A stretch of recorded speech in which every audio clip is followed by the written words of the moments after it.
আসসালামু আলাইকুম সবাইকে। আমি শখের গল্প থেকে সাদিয়া বলছি। আজকে আমরা বানিয়ে নেব তেল ছাড়া ভাজা লতা দিয়ে শুটকির তরকারি। তরকারিটি বানানোর জন্য আমরা প্রথমে নিয়ে নেব লতাগুলোকে আমরা ভালো করে পরিষ্কার করে নিয়ে নেব।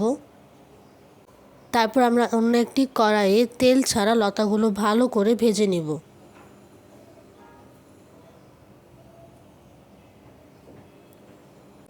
আমাদের খেয়াল রাখতে হবে এটি যেন পুড়ে না যায়।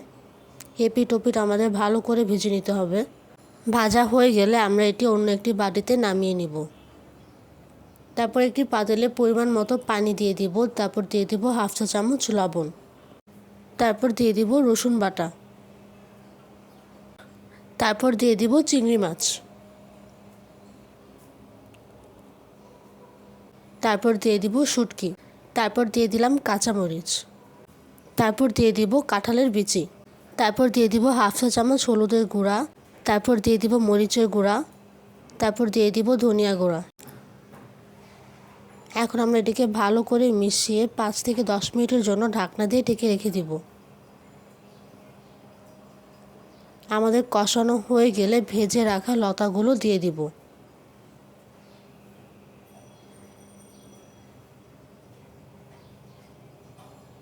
দিয়ে দেওয়ার পর আবারও 5 থেকে 10 মিনিট ঢাকনা দিয়ে ঢেকে রেখে দিব। 5 থেকে 10 মিনিট পর ঢাকনাটি উঠিয়ে আমরা দিয়ে দিব ধনিয়া পাতা। সবশেষে আম দিয়ে আমরা তরকারিটি নামিয়ে নিব।